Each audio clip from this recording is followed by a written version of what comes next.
Hello my friend, আমি এসেছি দিদার রান্নাঘর থেকে। দিদার বড় ছেলে আমি। সারা বছরে আমাদের যে অন্নের সংস্থান হয় তা এই জমি থেকেই আমরা শস্য উৎপন্ন করি। প্রায় দেখতে দেখতে শ্রাবণ মাসের রোয়া আজ ভাদ্র মাসের প্রায় শেষ পর্যায়ে চলেছে। সার দিয়েছি জমিতে, সেই সারের ভাগ পড়তে মোটামুটি গোজ একটু ঠিকঠাক হয়েছে, পাশ কাঠির সংখ্যাও বেড়েছে। কিন্তু জমিতে যখন সার দিতে এসেছিলাম তখন দেখি না জমিতে উষ্ণে ভর্তি হয়ে গেছে, জলের পরিমাণ খুব বেশি, তাই সার দেওয়ার সুযোগ খুব একটা পাইনি। তো উষ্ণে কাটাতে আমরা বিভিন্ন রকমের রাসায়নিক সার ব্যবহার করে থাকি। তো উষ্ণে জমির সব সার খেয়ে নেয় অ্যাকচুয়ালি, এবং গাছের বৃদ্ধিও খুব একটা ভালো হয় না। তো আমরা এক ধরনের রাসায়নিক সার ব্যবহার করে থাকি যা গাছকে সবুজ রাখে, তা হলো ডিওপি। তার সঙ্গে ফসফেট আরও অন্য কিছু রাসায়নিক সারও মেশানো থাকে। তো তুঁতের মূল বিষয় হলো যে উষ্ণে কাটানোর জন্য, কিন্তু তুঁতে বেশি পরিমাণ জমিতে ব্যবহার করলে তাতে জমির মাটি শক্ত হয়ে যেতে পারে এবং জমির যে কৃষক বন্ধু কেঁচো, শামুক আর যে সমস্ত জলজ পোকা আছে সবাই মারা যেতে পারে। তাই পরিবেশ ভারসাম্য বজায় রাখতে আমরা তুঁতের ব্যবহার কমিয়ে যদি একটু ঘেঁটে দিতে পারি, তাতে মনে হয় পরিবেশও বাঁচবে, আমরাও বাঁচব। তুঁতে আমরা বলি বিজ্ঞানের ভাষায়, যার রাসায়নিক নাম কপার সালফেট, যাকে অনেকে আমরা বলে থাকি ব্লু ভিট্রিয়ল, বা যার রাসায়নিক নাম আছে CuSO4, যার সাংকেতিক সংকেত CuSO4 5H2O। তো তুঁতে 1 বিঘে জমিতে প্রায় 1 কিলো বা 850 ব্যবহার করা যায়। কিন্তু তাছাড়াও জল কমানোর উপায় থাকলে তুঁতে না মারলেও চলে, কিন্তু আমার জমিতে জল কমানোর উপায় তো নেই। তাই আমি মোটামুটিভাবে হাত দিয়ে পা দিয়ে সেগুলোকে ঘেঁটে দিয়েছি, তাতে মোটামুটি ঢাকা পড়েছে, উষ্ণে কেটে গিয়েছে, পাশ কাঠির সংখ্যা মোটামুটি বেড়েছে।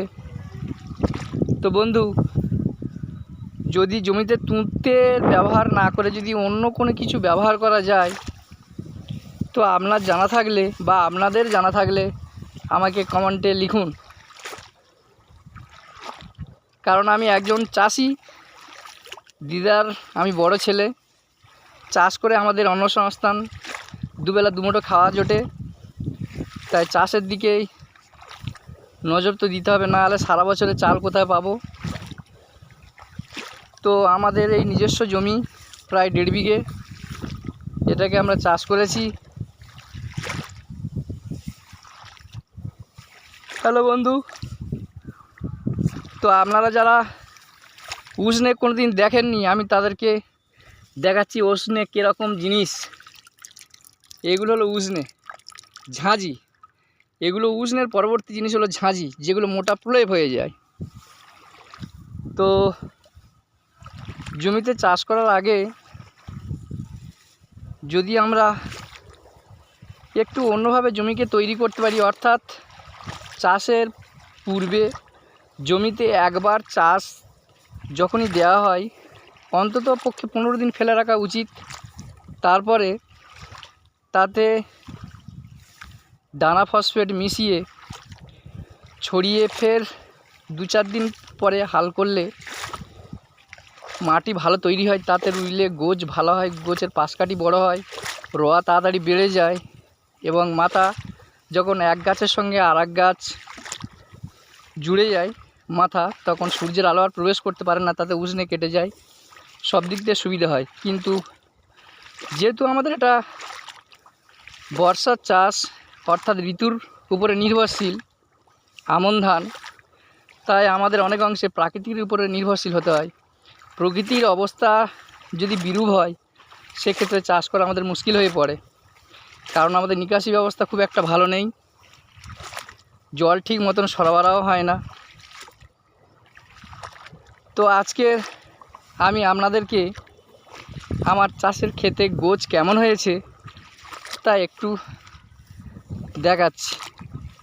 আশা করি আপনাদেরও চাষের জমি আছে, আপনাদের গোছ কেমন হয়েছে আমাকে দেখালে আমি আনন্দিত হব। তো বন্ধুরা, দেখাচ্ছি গোছের প্রকৃতি কেমন হয়েছে। হ্যালো বন্ধুরা, গোড়ায় শুধু উষ্ণে ভর্তি, তবু কিছুটা কেটেছে। এখন উষ্ণেগুলো ভাসছে জলের উপরে। আগে যে তুলোর মতন হয়ে বসে থাকতে, এই যেমন এই জায়গাটা দেখুন ভালো করে, উষ্ণে কেটে গিয়েছে। এই জায়গাটা ভালো করে দেখুন, উষ্ণে কেটে গিয়েছে। সুতরাং উষ্ণে জমিতে হলে জমির উর্বরা শক্তি কমে যায়। উষ্ণে অ্যাকচুয়ালি জমিতে হয় যদি জমিতে জৈব সারের পরিমাণ কমে যায়, জমিতে তখন উষ্ণে জন্মায়। বা জল ভর্তি হলে, আমরা সবাই কম বেশি পড়ে এসেছি যে জলে মানুষের অর্থাৎ জীবের প্রথম সৃষ্টি জলে, তাই জলেই জন্ম বিভিন্ন জীবের। সুতরাং জল বেশি পরিপূর্ণ থাকলে তাতে উষ্ণে ভর্তি হয়ে যায়। দেখেছেন বন্ধুরা গোছ কেমন হয়েছে, কেমন হয়েছে। সুতরাং এই গোছ এই বৃদ্ধি পেয়েছে। এবারে আস্তে আস্তে পাশ কাঠির সংখ্যাও বেড়েছে। কিছুদিন পরে কাঠি গোলতে শুরু করবে, অর্থাৎ বিজ্ঞানের ভাষায় যাকে আমরা বলি গর্ভ অবস্থা। তারপরে ধান বেরোবে। তারপরে আবার অঘ্রাণ মাসের 5-6 তারিখ অর্থাৎ বাংলা মাস ধরেই ধান কাটা শুরু। তো এই হলো আজকের আমার ভিডিও। বন্ধুরা ভালো থাকবেন, সুস্থ থাকবেন। আমার যদি ভিডিও কোনো কিছু ভুল ত্রুটি হয়ে থাকে ছোট ভাই হিসাবে ক্ষমা করবেন, কারণ আমি চাষির ছেলে, বেশি দূর লেখাপড়াও করতে পারিনি, মোটামুটিভাবে পড়াশোনা করেছি। রাখছি বন্ধু, টাটা। জলও পড়ছে খুব জোরে, ভারী বৃষ্টি এসেছে। ক্লাউডি মেঘ পুরো।